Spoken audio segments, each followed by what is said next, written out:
بقرہ آیت نمبر 213 کہ جس کا ترجمہ اور بعض مقامات کی وضاحت کل کی مجلس میں بیان کی گئی۔ موضوع ہمارا یہ یاد دلانے کے لیے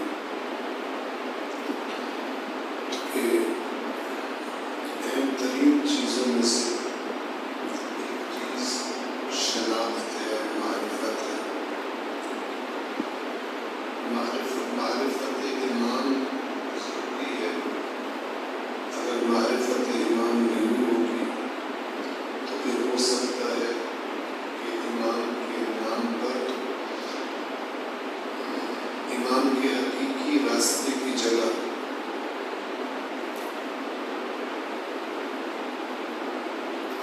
ایمان کے حقیقی راستے کی جگہ کسی اور راستے پر چلا دیا جائے انسان کو، اور ایسا اس کے ایمان کے نام پر کیا جائے۔ اس سلسلے میں پہلی بات، بنیادی بات یہ ہے کہ ایمان کون ہے؟ ایمان وارث نبی ہے۔ تو کس چیز میں وارث ہے نبی کا؟ اس کے لیے یہ جاننا ضروری ہے کہ نبی کیا ہوتا ہے، نبوت کیا ہوتی ہے۔ اللہ تبارک و تعالی جب نبی کو بھیجتا ہے تو کس لیے بھیجتا ہے؟ جب یہ پتہ چل جائے گا تو خود بخود یہ بھی پتہ چل جائے گا کہ نبی کی وراثت جو ایمان تک پہنچتی ہے اس سے مراد کیا ہے۔ اس کے لیے ہم نے یہ آیت نمبر 213 آپ کے سامنے تلاوت کی۔ اب اس کے بعد مقامات کو آپ کی خدمت میں وضاحت کرنے کی کوشش کریں گے۔ صلوات پڑھیں محمد والے۔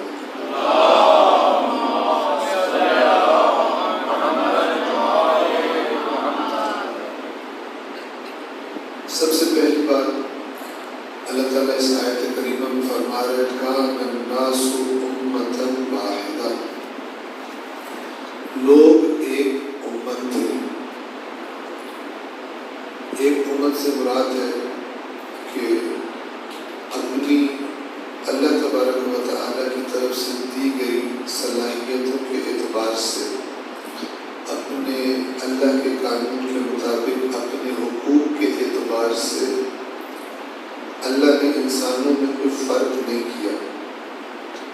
توجہ فرما رہے ہیں، یعنی خداوند عالم نے جب انسانوں کو بھیجا تو وہ اپنی فطرت کے مطابق زندگی گزار رہے تھے، اور انسان کو اللہ نے قرآن میں فرمایا کہ انسان کو میں نے اپنی فطرت پر خلق کیا ہے۔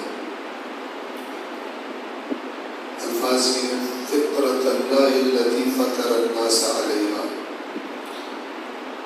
اللہ کی فطرت ہے یہ دین جس کو ہم اسلام کہتے ہیں۔ فرمایا کہ یہ اللہ کی فطرت ہے جس پر اللہ نے لوگوں کو پیدا کیا ہے۔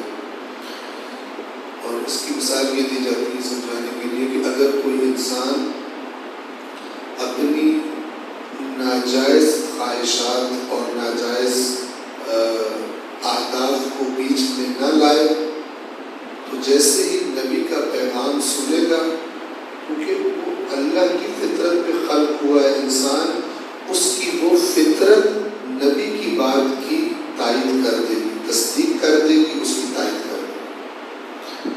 لیکن کب نبی کی مخالفت ہوتی ہے؟ کہ جب انسان اپنے اندر کی اس گواہی کو بعض دنیا کے مفادات یا خواہشات کو ہاتھ سے جاتا دیکھ کر مخالفت میں اتر آتا ہے۔ تو ابتدا میں لوگ اپنی فطرت کے مطابق زندگی گزار رہے تھے، گویا ایک امت تھے۔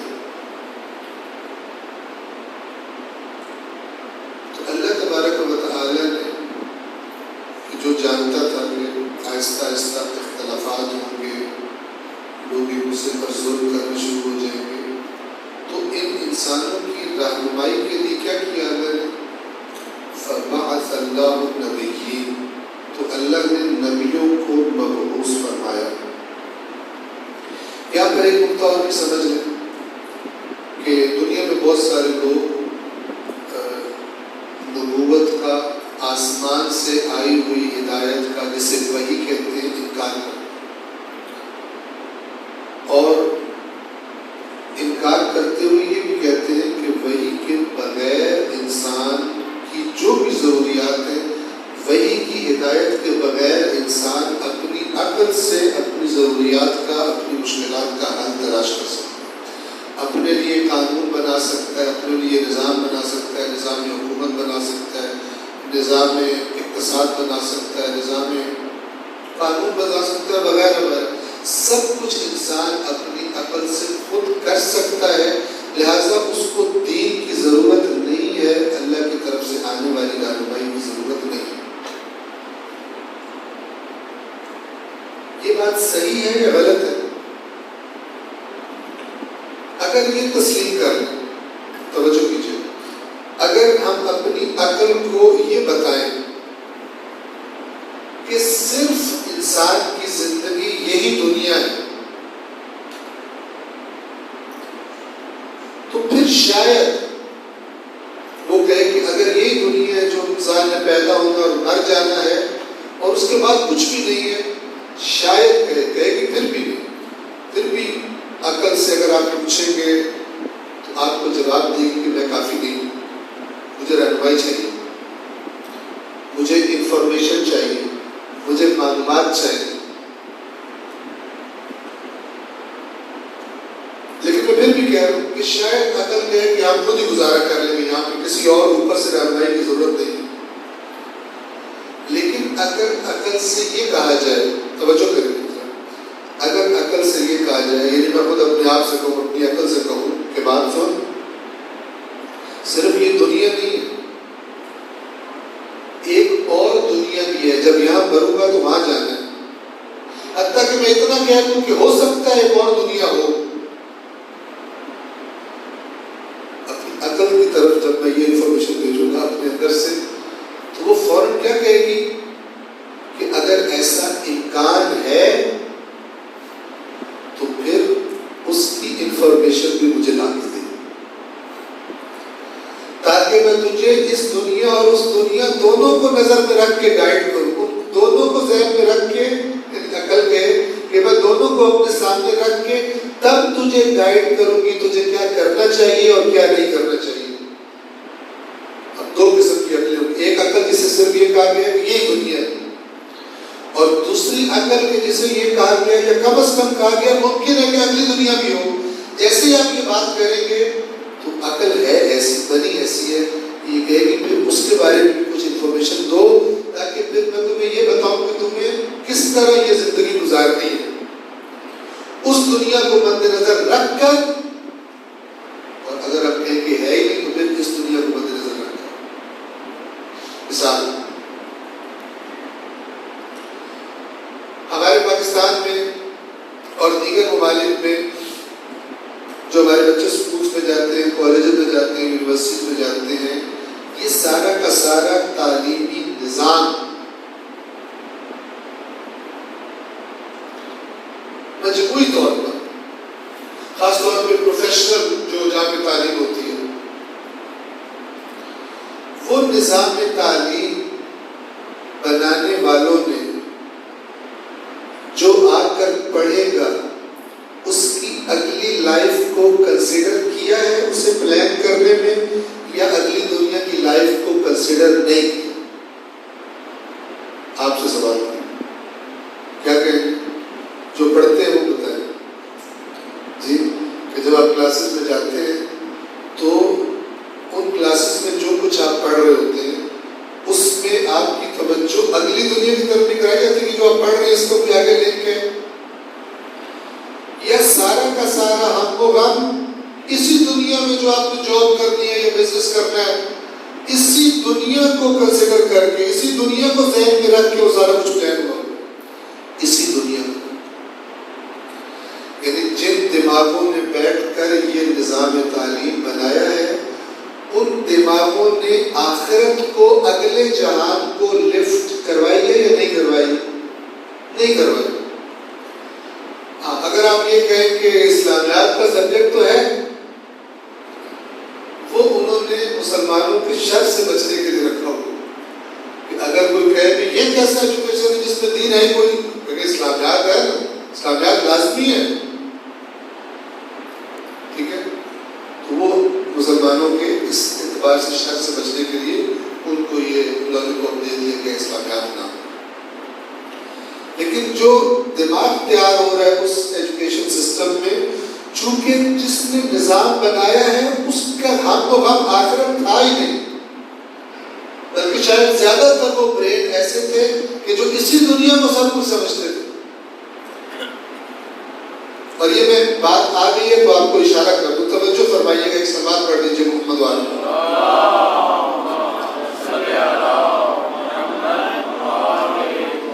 آج جو مغرب کا غلبہ ہے دنیا پر، ان کا ہولڈ ہے دنیا پر، کیونکہ وہ طاقتور ہے، یہ مغرب کی طاقت کی داستان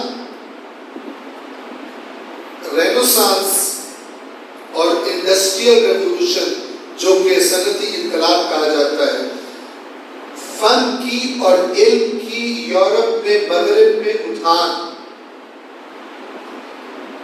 جب مسلمان سو رہے تھے اور میں کہوں کہ وظیفے کر رہے تھے، تو انہوں ادھر علم نے اٹھان لی، ظاہر ہے وہ تو اس اٹھان میں ایک فیکٹر، ایک بغاوت دین کے خلاف بھی بغاوت کا فیکٹر شامل تھا۔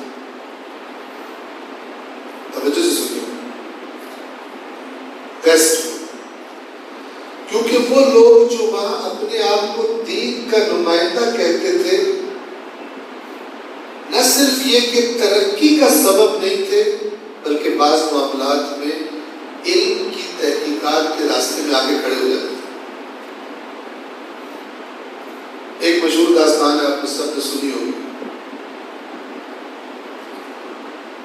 ادھر تو یہ ہو چکا، ابھی ہم اس دور سے گزر رہے ہیں، اللہ معاف کرے، میں مثال دوں گا، ابھی ہم اس زمانے میں ایک سائنسدان مشہور و معروف دنیا کا گیلیلیو جسے کہتے ہیں، جب لینس ایجاد ہوا اور لینس کے ایجاد ہونے سے انسان کے دیکھنے کی قوت حیرت انگیز طور پر بڑھ گئی، چھوٹی چیزوں کو دیکھنے کے لیے اور دور کی چیزوں کو دیکھنے کے لیے، جن کو عام آنکھ سے نہیں دیکھا جا سکتا۔ تو یہ ایسٹرونومر تھا گیلیلیو، اس نے مشاہدہ کیا، مطالعات کیے، ریسرچ کی، مثلاً ٹیلیسکوپ وغیرہ کے ذریعے سے، تو اس پر یہ انکشاف ہوا کہ یہ جو ہمارا سیارہ ہے جس پہ ہم رہتے ہیں، زمین، یہ ایک ستارہ جس کا نام سورج ہے، اس کے گرد گھوم رہی ہے۔ اس بات کا اظہار کرنے پر گیلیلیو کے خلاف کیا فتویٰ دیا گیا کہ یہ مرتد ہو گئے۔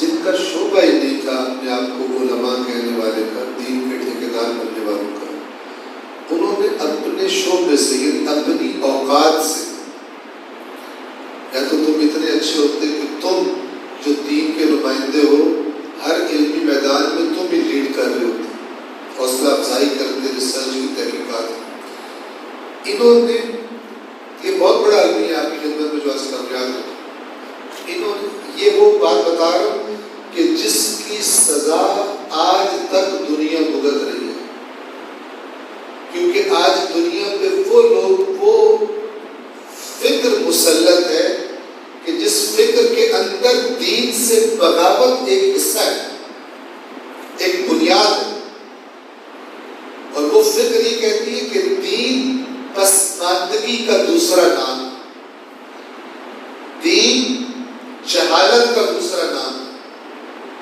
دین خرافات، غیر علمی، غیر حقیقی باتوں کا دوسرا نام۔ دین ایک ایسی ہے جس کے نام پر سادہ لوگوں کو بیوقوف بنایا جاتا ہے.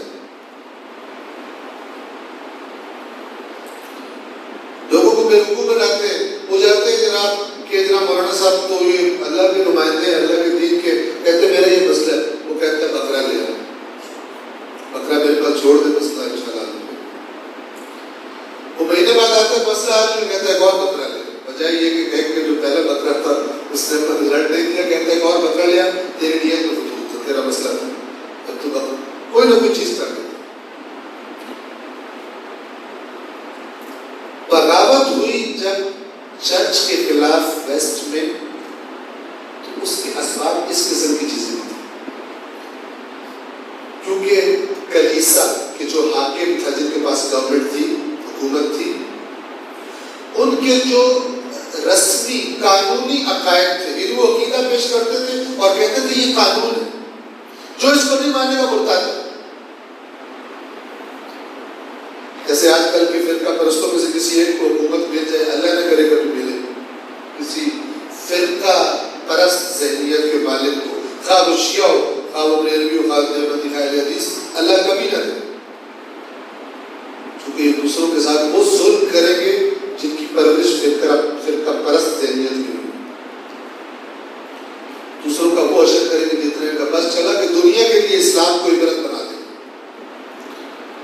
جیسا کہ گزشتہ طالبان کے دور میں آپ نے دیکھا تھا, خاص طور پر ابھی تو اس طرح وہ صورتحال نہیں ہے فی الحال, لیکن گزشتہ دور میں جب طالبان آئے تھے قتل عام کر دیا تھا. وہ ظلم اور بربریت کی تھی کہ اور بدنام ہوا, اسلام بدنام, رسول اللہ کی شخصیت بدنام.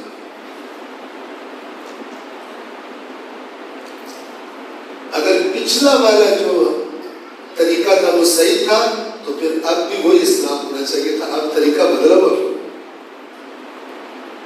توجہ فرما رہے ہیں. چونکہ اب پتہ چل گیا کہ وہی والی حرکت جو پہلے کی تھی اگر ابھی کر دی پھر ہاتھ سے چلی جائے گی ہر چیز. لہٰذا آپ نے دیکھا کہ کافی سارے بیانات بدلے ہوئے تھے. افغانستان کی مطلب بات کرتا ہے, خدا سے دعا آپ بھی کیا کہ اللہ تبارک و تعالیٰ ہمارے جو افغانی بھائی ہیں مسلمان, لوگ اس قوم میں بہت مصیبتیں دیکھی, کھنڈر بنا دیا گیا, اتنی جنگیں اور لڑائیاں, خبیث امریکہ, برطانیہ اور دیگر ملک اتحادی, ان خبیثوں نے, آپ کو شاید مجھے بھی ایگزیکٹ فگرز یاد نہیں, اتنا پیسہ خرچ کیا افغانستان میں, ڈیلی کے کئی $100 بلین بنتے, ڈیلی کے, اگر میں غلطی نہ کروں $300 بلین. لیکن افغانستان میں کوئی انفراسٹرکچر نہیں بنایا, ٹھنڈا بے شرم ہو, اور پھر کس خباثت کے ساتھ چھوڑ کے نکل گئے. اور اب ایک اور خباثت کرنے لگے پاکستان کے ساتھ. ابھی کل ان کی ادھر قرارداد پیش ہوئی ہے کہ یہ جو کچھ ہوا ہے نا پھر پاکستان کی وجہ سے ہوا. بدماشی دیکھو, تم نے پہلے خباثت کی آ کر, پھر تم نے جانتے ہوئے خباثت کی, اور اب بجائے یہ کہ کہو ہم خبیث ہیں, امریکہ خبیث ہے, کہہ رہے ہو پاکستان پہ پابندیاں لگاؤ. کل قرارداد پیش ہوئی ہے کہ پاکستان پہ پابندیاں لگائی جائیں کیونکہ یہ طالبان کے ساتھ ملے. تم نہیں ملے ہوئے تھے جنہوں نے مذاکرات کیے, تو شرم بھی نہیں آتی. مذاکرات کیے تم نے, پھر تم نے خود فری ہینڈ دیا اور اچانک نکل کے چلے گئے, جو تم نے خیانت دھوکہ دیا افغانیوں کو. حتیٰ کہ ان بھی ہزاروں کو چھوڑ کے چلے گئے جنہوں نے ان کے ساتھ کوآپریٹ کیا تھا, ان کے پاس ملازمت کرتے تھے. آپ ان کے انٹرویوز پڑھیں ان کے بارے میں, کہ بدماشی کا عالم کیا ہے, ٹھٹائی کا عالم کیا ہے.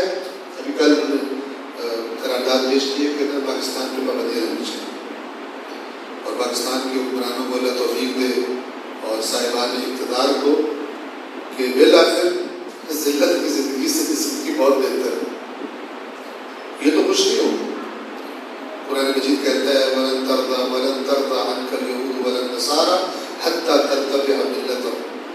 اے رسول, یہ یہود و نصارہ آپ سے راضی نہیں ہوں گے جب تک کہ آپ اپنا دین چھوڑ کے ان کا. اور امریکہ کا دین کیا ہے اس وقت, یاد رکھیں,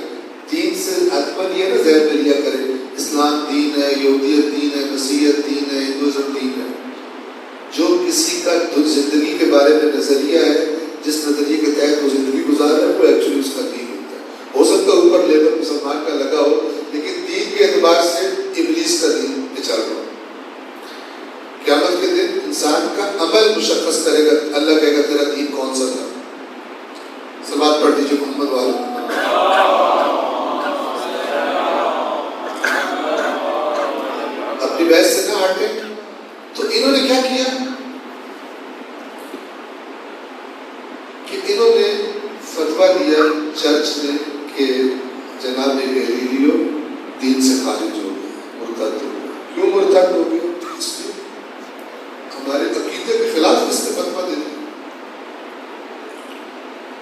اس نے کہا میں نے فتویٰ نہیں دیا، ایسا ہے، میں نے دیکھا ہے۔ جاہل تھے اس معاملے میں، بجائے یہ کہ ایسے موقع پہ کیا ہوتا ہے، اگر میں ایک معاملے میں جائے، آپ کو پتہ ہے مثلا ایک مجتہد ایک مرجع کیا کرتا ہے، جب اس کے پاس میڈیکل سائنس کا کوئی مسئلہ کوئی سوال آتا ہے کہ یہ کام مثلا جائز ہے، یہ کام جائز نہیں، تو وہ فوراً بھاگ کے وہ نہیں کرتا، بلکہ وہ جو ماہر ہیں میڈیکل سائنس کے ڈاکٹرز تو ان کے سامنے اسے پیش کرتا ہے کہ یہ سوال ہے، یہ کیا پروسیس ہے، اس میں کیا ہوتا ہے، آپ کیا کرتے ہیں، تو ان کی ماہرانہ رائے لیتا ہے، پہلے ان کے دلائل، ان کی جو رائے ہے وہ لے کر اسپیشلسٹ لوگوں کی۔ اب مجتہد جو ہے وہ فقہ میں تو اسپیشلسٹ ہے، سرجری میں اسپیشلسٹ تو نہیں ہے، ٹرانسپلانٹ میں بس اسپیشلسٹ نہیں ہے، تو وہ پوچھتا ہے کہ اس میں کیا ہوتا ہے۔ جب ساری چیز اس کے سامنے رکھ دی جاتی ہے تو پھر قرآن و حدیث کے اندر جو اصول بیان کیے ہیں ان کی روشنی کو کہتا ہے کہ یہ جائز ہے، یہ کام کیا جا سکتا ہے، یہ کام نہیں جائز نہیں کیا جا سکتا۔ نہ کہ ڈاکٹر مثلا اعلان کرے کہ میرا پلاسٹک سرجری کی ہے، سر پر اسکن چینج کر دی ہے، فوراً آؤ دیکھو دکھاؤ، آرام کام کر دی ہے، ساری عمر مسا نہیں ہو سکتا، اور نہ نماز ہوگی نہ مسا، کفر کر دی ہے، کافر ہو گیا ڈاکٹر۔ یہ جہالت جب ہوتی ہے تو پھر آہستہ آہستہ لوگوں کا اعتقاد دین سے اٹھنا شروع ہوتا ہے۔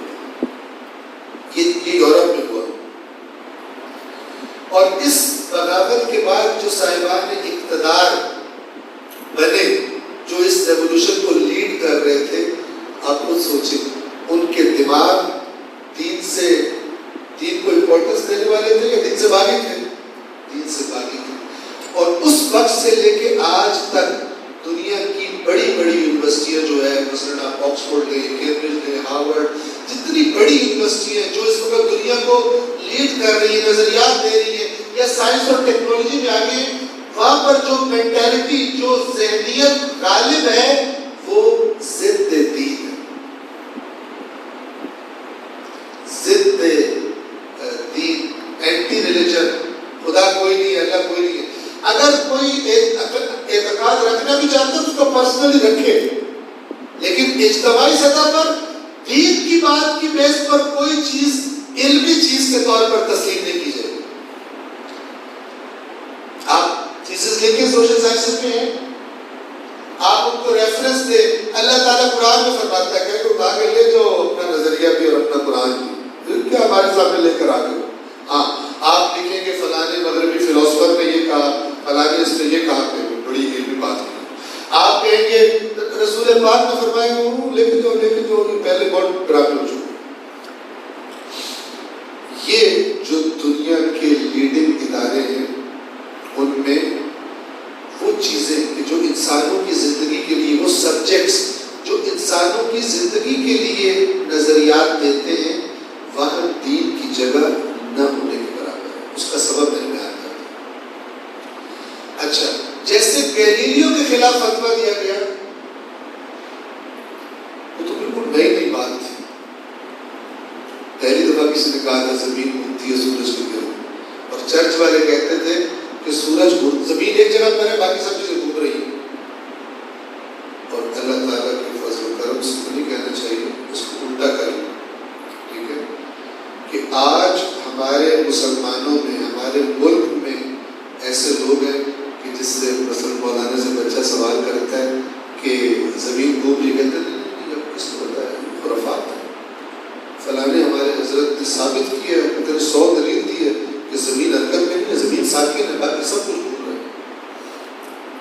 آج کے اس دور میں اب وہ بچہ بیچارہ عقیدت میں چپ کر کے تو بیٹھا ہوا ہے، لیکن جو گیلیلیو کے ساتھ اس زمانے میں اتنے 100 سال پہلے، ہم آج وہاں سے گزر رہے ہیں اللہ کے فضل و کرم سے۔ کم از کم بعض لوگ دین کا اس طرح بیڑا کرتے ہیں اور بدنام کرتے ہیں۔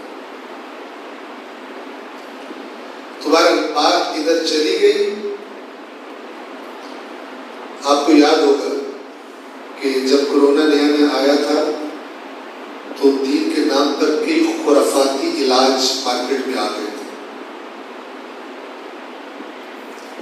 میں معجزے ہو رہے تھے اور پتہ نہیں کیا کیا ہو رہا تھا۔ ان میں سے ایک یہ آیا تھا کہ آپ پتہ نہیں کون سا، مجھے یاد نہیں ہے صحیح طرح، آپ کو یاد ہوگا کہ قرآن کی تلاوت آپ کرتے ہیں، جس قرآن کو اس کو پتہ نہیں بولے کہ اندر سے بال ملے گا، وہ بال امام زمانہ کا بال ہے، اور اس کو پتہ نہیں، آپ پتہ نہیں، مجھے نہیں پتہ چائے میں یا کافی میں کس میں بولنا تھا یا پانی میں، اور وہ آپ جب پی لیں گے تو آپ کورونا ٹھیک ہو جائے گا۔ ایک انتہائی بے بنیاد اسٹوپڈ قسم کی بات ہے، ٹھیک ہے۔ اگر یہ علاج ہوتا، یقین کریں آدھے امریکی بھی مسلمان ہو گئے تھے، شیعہ ہو گئے تھے۔ کرونا کی برکت سے اگر یہ علاج کامیاب ہوتا تو کم از کم ایران عراق میں کرونا نہ ہوتا، پر کم از کم پاکستان میں، کم از کم شیعوں میں تو کرونا نہ ہوتا۔ جب غیر علمی طریقوں سے اور ایویں ہوا میں تیر چلا کے، اندھیرے میں تیر چلا کر ایک چیز لا کے پبلک کے سامنے پیش کی جائے گی تو آج وہ مذاق کا باعث، اس علاج کا غیروں نے کتنا مذاق اڑایا، اللہ کے صرف ہماری طرف سے نہیں علاج گئے، دوسری طرف سے بھی جو زمین کو ساکن کہہ رہے ہیں آج بھی، ان کی طرف سے بھی کافی علاج ہے۔ لیکن اللہ کے کام کسی نے بڑا خوبصورت لکھا کہ جس بزرگ کی درگاہ سے سب مریضوں کو شفا ملتی تھی، وہ خود کرونا میں مبتلا ہو کے اسپتال میں پڑے، لہٰذا درگاہ میں چھوٹی ہے آج۔ اللہ تبارک و تعالیٰ اس قسم کی بے بنیاد چیزوں کو پھر اس قسم کی اپنی مخلوقات سے ان کی دھجیاں اڑا دیتے ہیں، مگر یہ کہ کوئی عقل سے اتنا اندھا ہو گیا ہو کہ اس کو دن کو رات کہو تو وہ رات تسلیم کر لے، اور رات کو دن کہو تو دن تسلیم کر لے، کہیں کہ مجھے دن نظر آ رہا ہے لیکن کیونکہ پیر صاحب رات کہہ رہے ہیں، پیر صاحب کے پیچھے چل رہے ہیں، ہماری آنکھیں خراب ہو سکتی ہے، دماغ خراب ہو سکتا ہے، پیر صاحب کا خراب ہو سکتا ہے۔ یہ بالکل وہی بات ہے کہ کسی نے کہا، میں نے آپ کو سنایا تھا بدل یہاں پر، کہ اگر کوئی میرے پاس قرآن کی 1000 آیتیں لے کر آئے، بالکل واضح روشن، اور ایک بات ثابت کر رہی ہوں، لیکن ہمارے بزرگوں نے اس کے خلاف بات کی ہو، تو ہم کہیں گے ہمارا دماغ خراب ہے، قرآن تو حق ہے لیکن ہمارا دماغ خراب ہے، ہمیں نہیں بات سمجھ آ رہی۔ صحیح بات وہی ہے جو ہمارے پیروں نے کی ہے، چاہے وہ قرآن کی 1000 آیتوں کی بات کے خلاف ہو۔ اس سٹیج پر جب انسان پہنچ جاتا ہے تو اللہ اسے قرآن میں کہتا ہے کہ تجھے میں نے عقل دی، تو نے بات نہیں سمجھی، تجھے آنکھ دی، تو نے نہیں استعمال کی، صحیح تجھے کان دیے نہیں استعمال کی، تو پھر تو میری نظروں میں یہ جو گائے بھینس اور بکریاں اور گدھے چلتے پھرتے ہیں نا، تو ان سے بھی بدتر، اولئک کالانعام بل هم اضل سبیلا، جنہوں نے اس طرح اپنی عقل کو مار دے دی ہے کہ وہ سوچنے سمجھنے کی کوشش نہیں کرتے۔ اللہ قرآن میں خاص طور پر دین کے معاملے میں بات کی ہے تو چارپائیوں سے بدتر۔ امید ہے مجھے آپ نے یہ کلپ دیکھا ہوگا جس میں، یہ بھی ریسنٹ ہے، اسکول کے بچے ایک عالم دین سے سوال کر رہے ہیں کہ سوالات کر رہے ہیں، وہ زمین کے گھومنے کی بات آئی تو بچے نے کہا کہ زمین جو ہے وہ تو گھومتی ہے سورج کے گرد، اس نے کہا بیٹا یہ غلط بات ہے، یہ غلط بات ہے، ہمارے بزرگوں نے ثابت کیا ہے کہ زمین ساکن ہے، زمین ساکن ہے، زمین نہیں چلتی۔ یہ آج کے دور میں نے عرض کیا نا کہ بعض معاملات میں یہ جو میں بات کر رہا ہوں، یہ اللہ نہ کرے کہ یہ اسی طرح چلے جس طرح یورپ میں چلی تھی، یہ ہسٹری تاریخ ادھر نہ دہرائی جائے، اسلام کے ساتھ وہی تاریخ نہ دہرائی جائے جہالت کی، جو کرسچینٹی کے ساتھ، مسیحیت کے ساتھ ویسٹ میں جو تاریخ گزری ہے، جس کے نتیجے میں اکثریت ان کی عوام کی دین سے باغی ہوئی تھی۔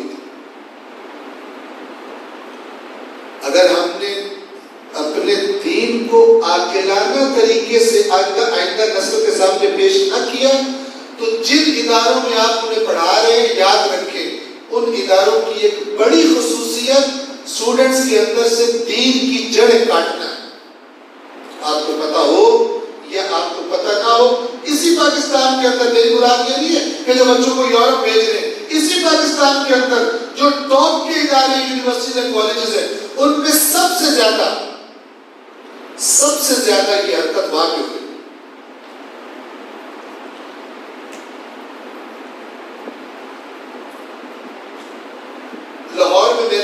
واقعہ پیش آیا.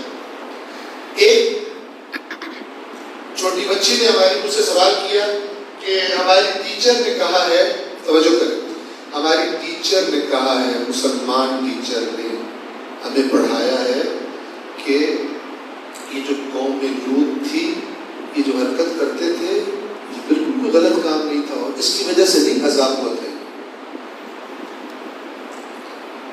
توجہ فرمائیں، کس لیے عذاب ہوا تھا؟ کہا کہ قرآن مجید نے خود بتایا ہے کہ اصل میں یہ لوگ ڈاکو تھے، ان کے بستی کے درمیان سے راستہ گزرتا تھا تجارتی قافلوں کا، تو جو تجارتی قافلے گزرتے تھے ان کو یہ لوٹ لیتے تھے. اس لیے اللہ نے ان کو سزا دی ہے. ورنہ یہ جو مشہور ہے کہ یہ ہم جنس پرستی کرتے تھے اس وجہ سے ان پہ عذاب آیا ہے، یہ قرآن میں نہیں. جس نے مجھ سے پوچھا، میں بتانا ہی چاہ رہا ہوں کہ کام کس نظم کے ساتھ ہو رہا ہے، کس پلاننگ کے ساتھ ہو رہا ہے. تو میں نے اسے کہا کہ بیٹا آپ نے جب ٹیچر سے یہ سنا تو آپ نے خود بھی دیکھا، قرآن میں دیکھنے کی کوشش کی کہ کہاں لکھا ہو. تو آپ کو خود بھی، آپ بھی بہتر جواب کا اندازہ لگا سکتے ہیں کہ ہمارے بچے پتہ نہیں کس کس کتاب سے آشنا ہے، کتنی پتہ نہیں ایکٹرز کی بھی ان کو ہسٹریاں پتہ ہے، ان کے اسکینڈلز بھی پتہ ہے، سنگرز کا پتہ ہے، فٹ بال کھیلنے والوں کا پتہ ہے، کرکٹرز کے ان کو شجرے پتہ ہیں سارے. توجہ فرما رہے ہیں. لیکن اگر آپ قرآن سامنے رکھیں گے تو فارغ. یہ مجھ سے، آپ سے، ہماری اولادوں کے بارے میں، ہمارے بارے میں ہمارے ماں باپ سے اللہ نے پوچھنا ہے.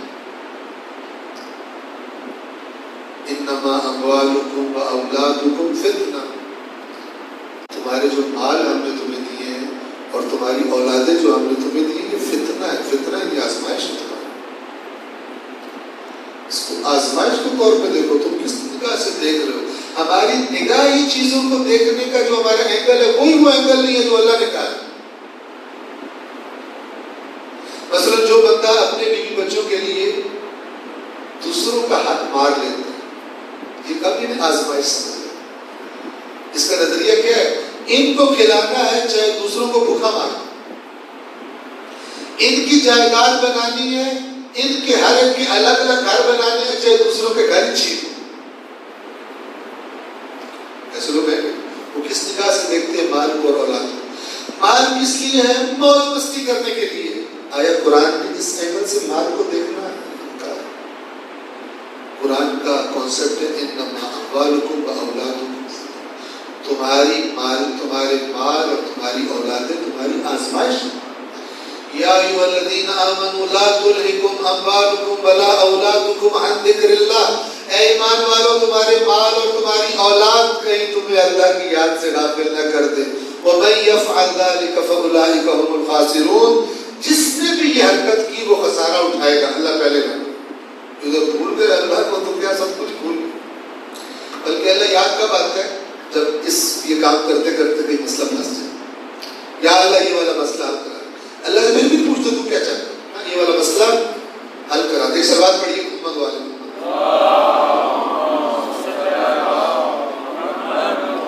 تو اس بچی نے مجھے کہا کہ مجھے نہیں معلوم. میں نے تو قرآن پڑھا ہی نہیں. پڑھنے سے برا، ویسے تو پڑھا ہوا تھا تھوڑا بہت، اڑ کے بیچاری پڑھ لیتی تھی، لیکن اس کی مراد یہ تھی کہ مجھے تو قرآن کا ٹرانسلیشن تو مجھے کسی نے کہا ہی نہیں پڑھنے. تو میں نے کہا بیٹا قرآن میں نہیں لکھا ہوا. میں نے نکالا، دکھایا اس کو.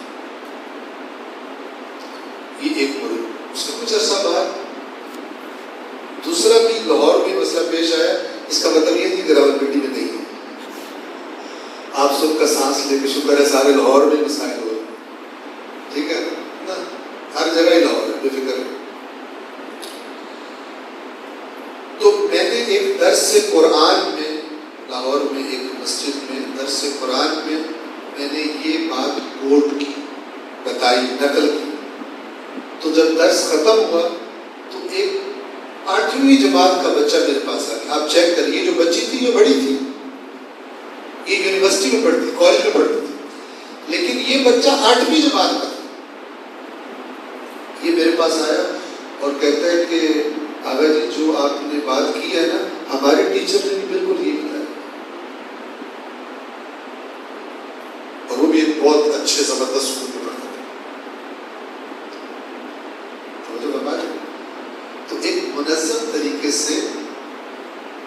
ہماری آئندہ نسل کے اندر سے دین کی بنیادیں کھوکھلی کرنے کی کوشش کی جا رہی ہے، اور جو نظریات وہاں سے آ رہے ہیں، جن میں سے ایک یہ ہم جنس پرستی ہے، وہ بچوں کے ذہن میں اس کو ایک پازیٹیو چیز کی طرف ڈال دیا جائے گا، اور بڑے ہو کے اگر وہ سنیں گے کہ دین والا بندہ کہہ رہے کہ منع کیا ہوا ہے، تو ان کو دین برا لگے گا، کیونکہ وہ اس کو ایک رائٹ فل چیز کی طرح ذہنی طور پہ قبول کر چکے ہیں۔ جب قبول کر چکے ہیں تو پھر اس کو دین برا لگے گا۔ قصوروار کون ہے؟ قصور وہ ہے کہ جنہوں نے اس کی بنیاد میں، ذہنی فکر کی بنیاد میں دین نہیں ڈالا، رسمیں ڈالی ہیں، رسومات ڈالی ہیں، لیکن شعور اور بصیرت والا دین نہیں ڈالا۔ تو یہ بچہ اگر کل جا کے اپنے دین سے یاد دھو بیٹھتا ہے، اس میں ہم لوگ جن کے ذمہ تربیت تھی اور جن کے سپرد اللہ نے یہ امانت کی تھی، وہ بھی اس جرم میں، وہ تو شریک ہیں جو پلان کر رہے ہیں، لیکن جنہوں نے بچانا تھا، جنہوں نے حملہ کیا وہ بھی مجرم، لیکن جنہوں نے بچانا تھا اور اپنی ذمہ داری ادا نہیں کی، وہ بھی اس جرم میں شریک قرار پائے۔ سلام پڑھ دیجیے محمد والے۔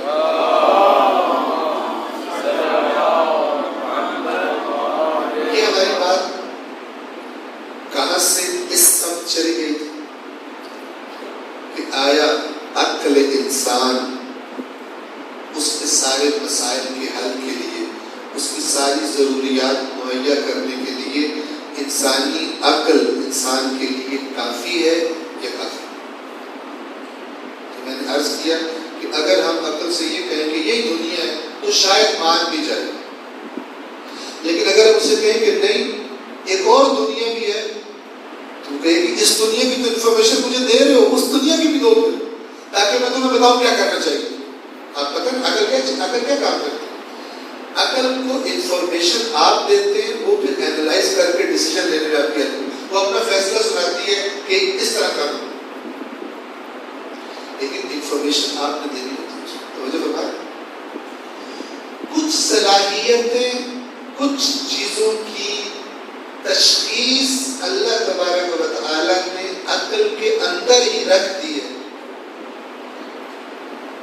یعنی کوئی دین نہ ہو، کسی نبی کا پیغام نہ پہنچے، تب بھی کچھ باتیں جس نے عقل بنائی ہے، جس نے وہ ہمارے اس بدن کے ہارڈ ویئر میں وہ سافٹ ویئر انسٹال کیا ہے، اس نے اس سافٹ ویئر کے اندر ہی کچھ باتیں رکھ دی۔ مثال کے طور پر توجہ کیجیے، کسی کی چیز ہے اس سے زبردستی چھین لینا، اس کو مار کے، یہ آپ کسی افریقہ کے آدم خور قبیلے میں جن کے پاس کوئی چیز نہیں پہنچی ہو نا باہر کی دنیا کی، ادھر بھی جا کے چیک کریں گے نا تو ان میں بھی یہ سینس ہوگی کہ یہ کام غلط ہے۔ چاہے دوسروں کے ساتھ کرنا جائز سمجھتے ہو، آپس میں کرنا کم از کم جائز نہیں سمجھتے۔ مثلا فرض کریں ڈاکو ڈکیتی کر کے آئے، 100 بندہ قتل کر، 10 بندے قتل کر کے مال لوٹ کے آئے، ظلم کیا نا انہوں نے، لیکن جب آ کے بیٹھیں گے تو کیا کہیں گے کہ انصاف سے تقسیم ہونی چاہیے، ٹھیک ہے، سب کو کیا ملنا چاہیے، برابر حصہ ملنا چاہیے، ورنہ ظلم ہو جائے گا۔ یہ انسان عدل کی خواہش رکھتا ہے، کم از کم اپنے لیے اس کے اندر فیڈ کرتی ہے، اور عدل کی خواہش رکھتا ہے، عدل کو سمجھتا بھی ہے، سمجھتا ہے کوئی تو خواہش رکھتا ہے۔ تو کچھ چیزیں اللہ تعالیٰ نے ضرور عقل کو دی ہے، لیکن آیا عقل کافی ہے؟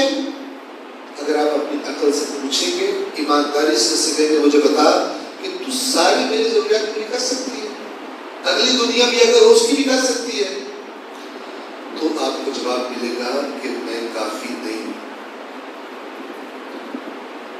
اور حق بھی یہی کہ عقل انسان کے تمام مسائل کے لیے کافی نہیں تھا۔ تو وہ اللہ جس نے انسان کو بنایا اور اسے عقل دی، اسی کے لطف کا تقاضا تھا کہ انسان کو جہاں تک پہنچنا ہے، جتنا سفر ہے انسان کا، اس دنیا کا ہو یا اس دنیا کا ہو، اور ان دونوں کا آپس میں لنک اور رابطہ کہ آیا یہاں جو کچھ کر رہا ہے وہاں کچھ اثر ہوگا یا نہیں، دونوں الگ الگ چیزیں ہیں، یہاں جب ختم ہو جائے گا اچھا برا، سرے سے نیا اکاؤنٹ کھولے گا، کوئی پچھلی بات کا لنک نہیں ہے اس جان کا اس جان سے، آیا یہ معاملہ یا نہیں بتایا جائے کہ یہاں پہ جو کرنا اس کا ڈائریکٹ لنک ہے، وہاں پہ نتائج نکلیں گے اس کے.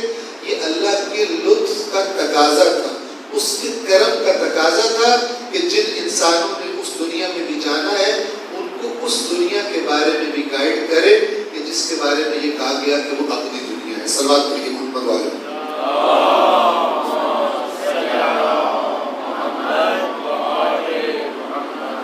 لہٰذا یہ آیت کہہ رہی ہے کہ لوگ ابتدا میں بالکل ایک امت کی طرح رہ رہے تھے، لیکن ایسا ہونا نہیں تھا، بہت سارے مراحل تھے. تو اللہ تبارک و تعالی نے ان کی رہنمائی کے لیے ہر زمانے میں کیا کیا؟ فبعث اللہ النبیین. اللہ تبارک و تعالی نے اپنے انبیاء کو مبعوث فرمایا. اور یہ اس اپنے لطف کے معاملے میں خداوند عالم ایسا ہے کہ اللہ تبارک و تعالی نے کوئی زمانہ ایسا نہیں رکھا جو اس کی طرف سے آنے والی ہدایت سے خالی ہو. کوئی زمانہ ایسا نہیں. جو پہلا انسان آیا زمین پر وہ خود نبی تھا. حضرت آدم علیہ السلام خود نبی ہے. یعنی اللہ نہیں چاہتا کہ انسان موجود ہو کسی بھی زمانے میں اور اس زمانے میں میری رہنمائی موجود نہ ہو ان انسانوں. وہ اللہ تبارک و تعالی نے رکھی. اور اس لیے قرآن فرماتا ہے، یاد رکھیے کہ کوئی بستی ایسی نہیں ہے. قرآن میں صرف چند انبیاء کا ذکر ہے، تھوڑے سے انگشت شمار انبیاء کا ذکر ہے، لیکن انسانوں کی آبادی تو پتہ نہیں دنیا کے کون کون سے حصوں میں تھی. اور یہ جن انبیاء کا قرآن میں ذکر ہے یہ اسی علاقے کے، یہ جو مثلا آج کا سعودی عرب ہے، عراق ہے، مصر وغیرہ ہے، یہ آس پاس کے جو علاقے ہیں ادھر جو انبیاء تھے وہ بھی سارے نہیں، ان کا ذکر کیا اللہ نے قرآن میں. تو ہندوستان کی تو بڑی قدیم تہذیب ہے، چین وغیرہ دیگر آبادیاں انسانوں کی، وہاں نبی آئے یا نبی نہیں آئے؟ قرآن سے سوال کریں گے تو قرآن کہتا ہے کوئی آبادی ایسی نہیں ہے جہاں ہم نے اپنا نبی نہ بھیجا. وَإِن مِّن قَرْيَةٍ، اور نہیں ہے کوئی بستی، إِلَّا خَلَا فِيهَا نَذِيرٌ، مگر یہ کہ اس کے اندر ایک خبردار کرنے والا رہا. اس کی تعلیمات جو اللہ کی طرف سے آئی تھی وہ اس کے پاس موجود تھی. كَانَ النَّاسُ أُمَّةً وَاحِدَةً فَبَعَثَ اللَّهُ النَّبِيِّينَ مُبَشِّرِينَ وَمُنذِرِينَ. تو اللہ نے مبعوث فرمایا انبیاء کو جو خوشخبری دینے والے بھی تھے اور خبردار کرنے والے. یہاں پر جو اگلی بات ہے وہ ہے لفظ بعثت کا معنی، بعث مبعوث ہونے کا معنی. اللہ کے نبی کب نبی بنے؟ روایات بتاتی ہیں، شیعہ سنی کی روایات بتاتی ہیں کہ میں اس وقت بھی نبی تھا جب آدم مٹی اور پانی کے درمیان میں تھے. یعنی ابھی یہ ترکیب بھی نہیں ہوئی تھی، میں اس زمانے میں بھی نبی تھا. یعنی یہ ظاہری انسان جو بنائے گئے ہیں یہ آپ کو پتہ ہونا چاہیے، یہ جو زمین پر انسان آئے ان کے زمین پر آنے سے پہلے اللہ تبارک و تعالی نے تمام انسانوں کو، قرآن میں یہ لکھا ہوا کہ اللہ نے آدم کی پشت سے اس کی ساری ذریت کو نکالا اور پھر ان سے کہا الست بربکم، کیا میں تمہارا رب نہیں ہوں؟ قالوا بلا، انہوں نے کہا کیوں نہیں، تو ہی ہمارا رب. تو ہم سب کی جو پہلی خلقت ہے، ابتدائی خلقت ہے، وہ بہت پہلے ہو چکی. پھر اللہ نے جس کے لیے جو زمانہ سلیکٹ کیا اور جو والدین سلیکٹ کیے، جو علاقہ سلیکٹ کیا، جو حالات سلیکٹ کیے، وہ اللہ تعالیٰ نے دے دیے. اور قرآن نے یہ بھی بتا دیا کہ اللہ نے تمہیں جس ماحول میں پیدا کیا ہے، جو کچھ دیا ہے اور جو کچھ نہیں دیا، اسی کے تناظر میں تمہاری آزمائش بھی ہے اور اسی کے تناظر میں تم سے سوال بھی پوچھا جائے گا. لِيَبْلُوَكُمْ فِي مَا آتَاكُمْ، تاکہ تمہیں آزمائے ان چیزوں میں جو اس نے تمہیں عطا کی. جو عطا ہی نہیں کی وہ ہماری آزمائش بھی نہیں. بعثت کا معنی سمجھیے. بعثت اس تحریک کا آغاز ہے جو نبی اپنی تحریک کا آغاز کرتا ہے. 40 سال کی عمر میں رسول پاک نبی نہیں بنے.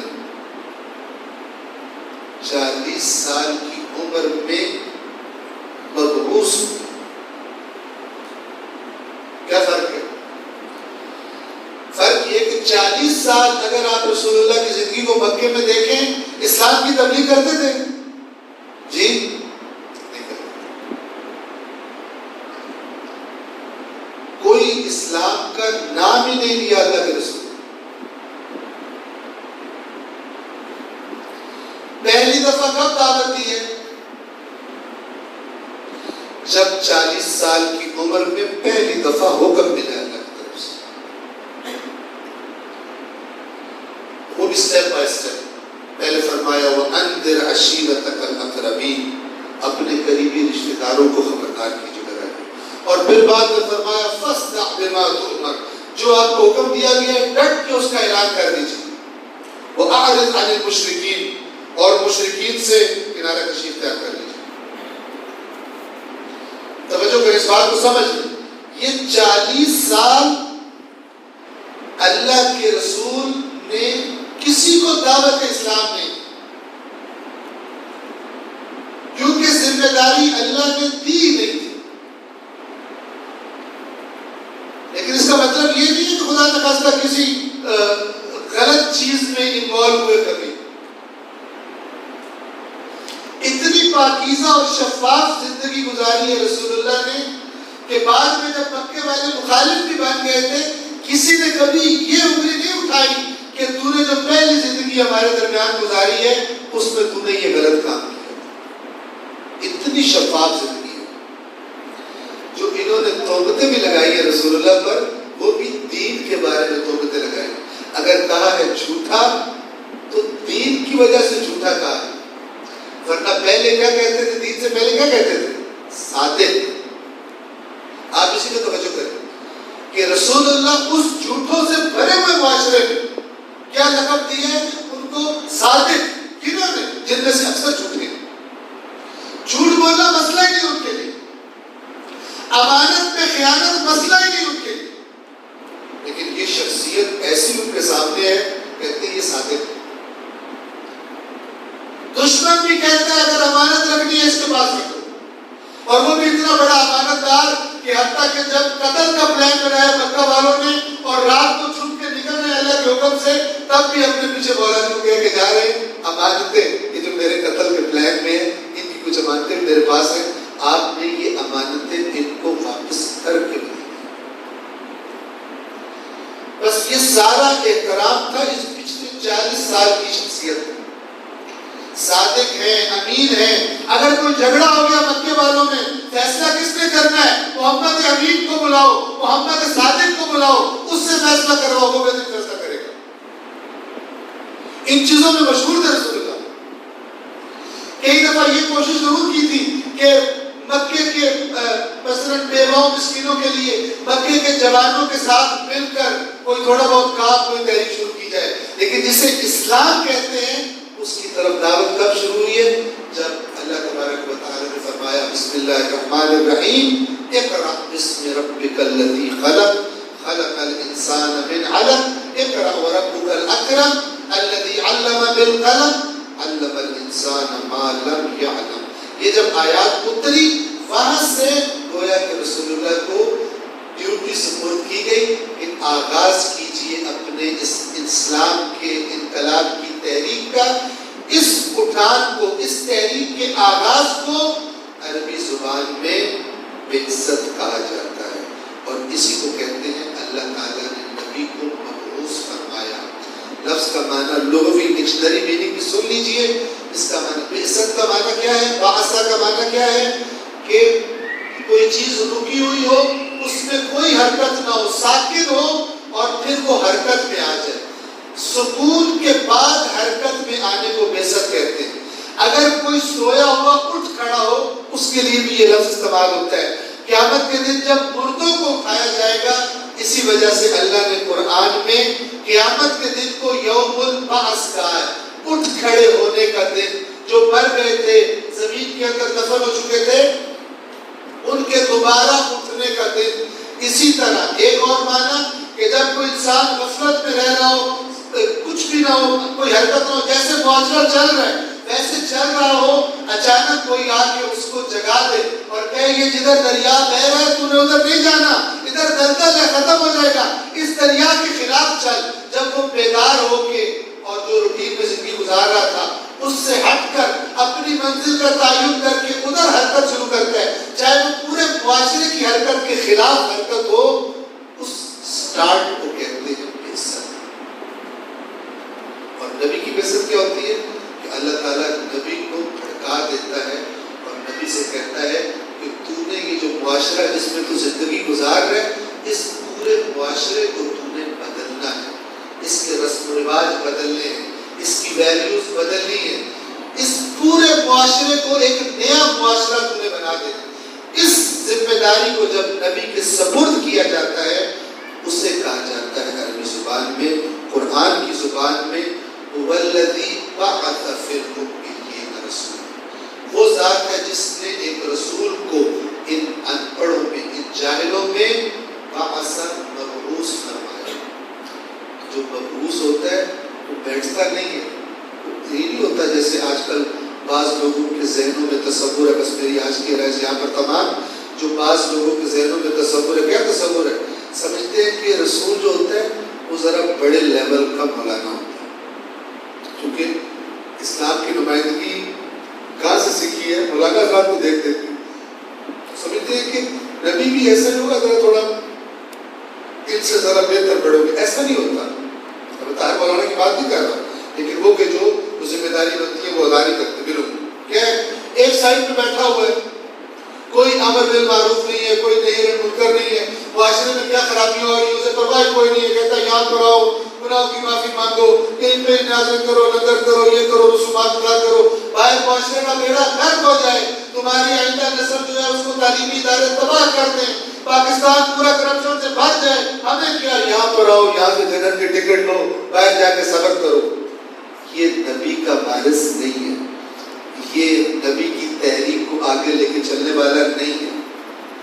نبی کا وارث وہ ہے کہ جب آئے، جیسے نبی کو حکم ہوتا ہے پورے معاشرے کو دیکھنے کا اور اس کو تبدیل کرنے کا، اسی طرح حقیقی وارث ہے نبی، جسے امام کہتے ہیں. وہ بھی نہیں برداشت کرتا جب دیکھتا ہے کہ مثلا حکومت پر ایسے لوگ قابض ہو گئے جو آہستہ آہستہ دین کی روح نکال دیں گے. اگرچہ نمازیں جاری ہیں، اگرچہ روزے جاری ہیں، اگرچہ حج جاری ہے، وہ بندہ ان کو نہیں چھیڑ رہا، لیکن وہ قابض ہو کے بیٹھ گیا ہے.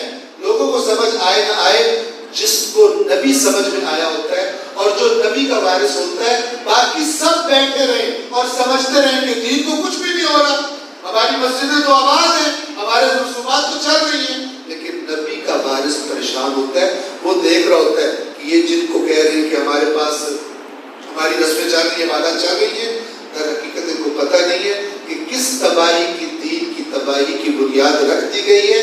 امت کی باغ دوڑ فاسق اور فاجر کے ہاتھوں میں دے گا.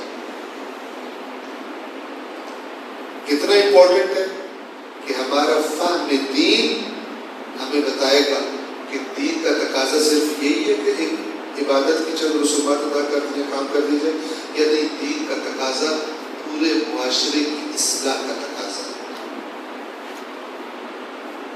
امام حسین علیہ السلام نے جو ظلم برداشت کیے، اس کا سبب یہی تھا کہ امام دیکھ رہے تھے کہ امت، میرے جد کی امت برے طریقے سے غفلت کا شکار ہو چکی ہے، اور ایک ایسی بنیاد رکھ دی گئی ہے، ایک ایسا انسان آ کر بیٹھ گیا ہے کہ جو ظاہر میں بھی دین کا لحاظ نہیں کرتا، معلن بالفسق، اعلانیہ فسق کا۔ اب اس شخص کے ہاتھ میں اگر امت کی باغ دوڑ آ گئی تو پھر کچھ عرصے کے بعد اسلام کا نام و نشان مٹا دیا جائے۔ جس کے اپنے اندر دین نہیں ہے وہ دوسروں کو دین کیا دے گا؟ تو وارث سے رسول جس طرح نبی تحریک شروع کرتا ہے، اسی طرح ان حالات کو دیکھ کر نبی کی اس وارث نے بھی قیام کیا اور تحریک شروع کی،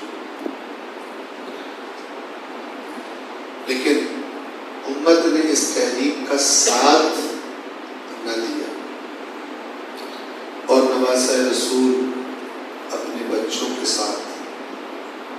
آپ سوچا کریں کہ امام حسین جا رہے ہیں اپنے بچوں کو ساتھ لے کر، اہل بیت اطہار رسول اللہ کی بیٹیوں کو ساتھ لے کر جا رہے ہیں۔ کیوں؟ آپ تصور کریں اگر خواتین نہ ہوتی کربلا میں، آیا کربلا کی یہ طاقت ہوتی جو آج ہے؟ اگر بی بی زینب کا کردار آپ کربلا میں سے نکال دیں،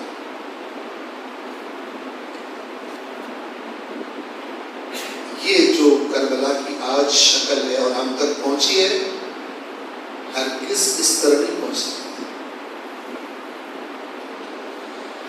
مردوں کے لیے کربلا اسوہ دیتی ہے، آئیڈیل دیتی ہے دین کے معاملے میں خاص طور پر۔ عورتوں کے لیے کربلا اسوہ پیش کرتی ہے جناب زینب کی شان، بی بی ام کلثوم کی شان، کہ یہ کائنات کی سب سے زیادہ باحیا، حیا والی، عفت و پاک دامنی والی یہ خواتین، لیکن جب اللہ کے دین کا تقاضا ہے تو جہاں حسین کھڑے ہوں گے وہاں حسین کی بہنیں بھی کھڑی۔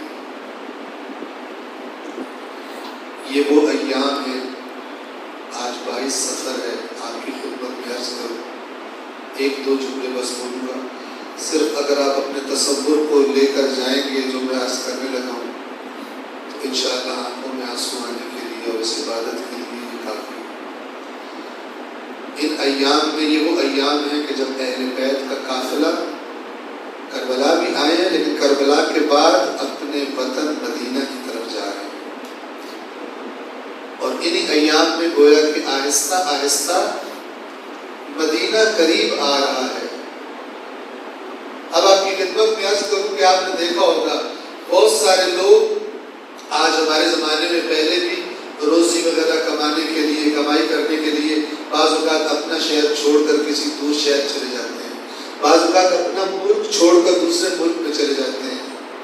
لیکن آپ نے دیکھا ہوگا، شاید آپ کے ساتھ بھی ایسا ہوا ہو، کسی لمبے سفر پہ گئے ہوں، کچھ ایسا سفر میں گزارا ہو، سفر میں رہنے کے بعد جب کوئی پردیسی، جب کوئی بے وطن اپنے وطن کی طرف واپس آ رہا ہوتا ہے تو جیسے جیسے وطن قریب آتا ہے اس کی خواہشات، اس کی خوشی کا، اس کے دل کا سکون، سرور بڑھنا شروع ہو جاتا ہے کہ جب میں جاؤں گا میرے سارے دوست ملیں گے، جب میں جاؤں گا میرے رشتہ دار ملیں گے جن کو چھوڑ کر میں چلا گیا تھا، اب میرے بھائی ہیں وہاں پر مجھے بھائی ملیں گے، بہنیں ملیں گی، میرے والدین ملیں گے۔ یہ سب چیزیں سوچ سوچ کر انسان کا دل اور زیادہ خوشی کی طرف جاتا ہے جیسے جیسے وطن قریب آتا ہے۔ لیکن ہمارا سلام اس اہل بیت کے قافلے والوں پر کہ جیسے جیسے مدینہ قریب آ رہا ہے غموں میں اضافہ ہوتا جا رہا ہے۔ کیوں کہ بی بی زینب مثال کے طور پر، بی بی زینب مدینے کے قریب بھی ہو رہی ہیں لیکن سوچ رہی ہیں کہ اس سے پہلے جب مدینہ میں تھی، جب میرا جی چاہتا تھا اپنے بھائی حسین کی زیارت کر لیتی تھی، جب میرا جی چاہتا تھا اپنے پردے کے محافظ عباس کو بلا لیتی تھی، جب جی چاہتا تھا علی اکبر کی زیارت کر لیتی تھی۔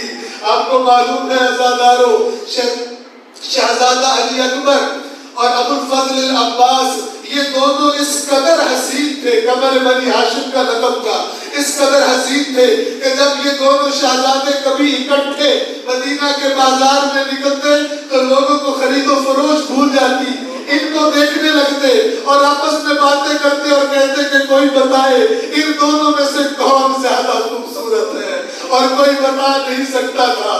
اب بی بی زینب جب واپس جا رہی ہے تو کیا سوچ رہی ہوگی کہ جب میں اس گھر میں جاؤں گی جس گھر میں میرا حسین رہا کرتا تھا، میں حسین کو پکاروں گی لیکن حسین کا جواب نہیں آئے گا، میں ابو الفضل عباس کو پکاروں گی لیکن عباس کا جواب نہیں آئے گا، میں علی اکبر شفیع پیغمبر کی زیارت کرنا چاہوں گی لیکن مجھے علی اکبر نظر نہیں آئے گا۔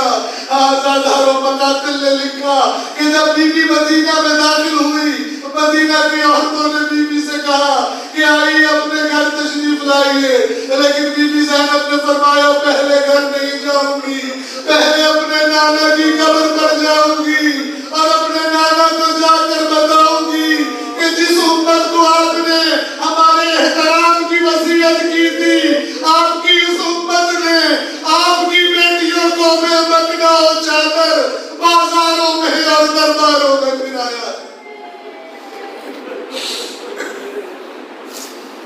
ألا لعنة الله على القوم الظالمين وسيعلم الذين ظلموا أي